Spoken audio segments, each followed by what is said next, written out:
Students who take all distance education courses in one single academic term will save tuition fees starting with this summer semester. Due to lack of standard distance education fee structure, the Ohio State University Board of Trustees approved $100 administration fee and an additional $5 non-resident fee per term for distance education students. Students who take both classroom courses and online courses won't be charged $100 fee. The $100 is charged only when you take all courses online in one single term. For distance education students, the standard instructional, general, and program fees will be assessed, but the Student Activity, Ohio Union, RPEC, CODA, Technology and Lab fees will be waived. That aren't physically on campus for costs that are benefiting the kids that are here on campus. So again, RPAC, student activity fees, CODA, if you were exclusively an online student, you wouldn't benefit from those services. So we don't want to be charging you for that component of the fees.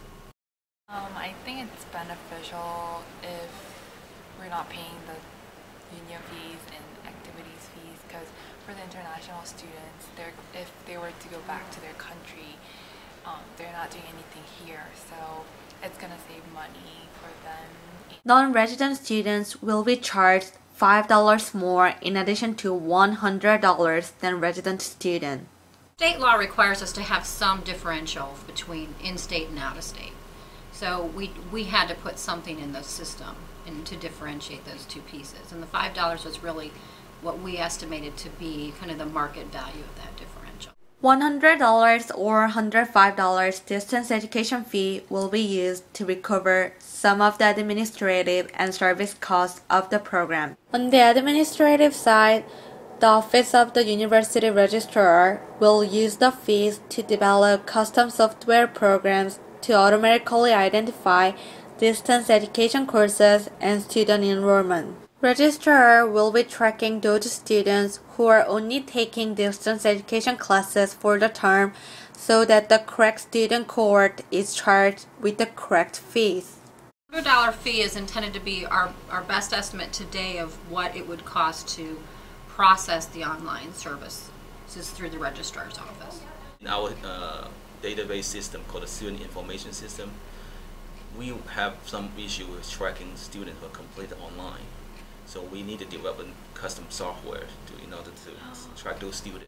Even for the online students, they will still have to use other services like advising reports and kind of student records, transcripts. All these services will still have to be provided to the online students.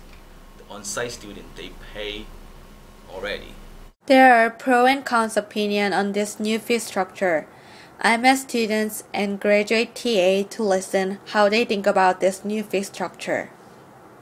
I would be willing to take all online classes. It would free up time for me to be involved with other things. It would give me more hours to work. And I feel that by decreasing the fee, that would be good because you're not using the resources on campus, so you wouldn't need to be paying the fee. And I feel that while you wouldn't be interacting with individuals on class, some people don't need that, and they could take online classes from a different state and would be able to pursue other things.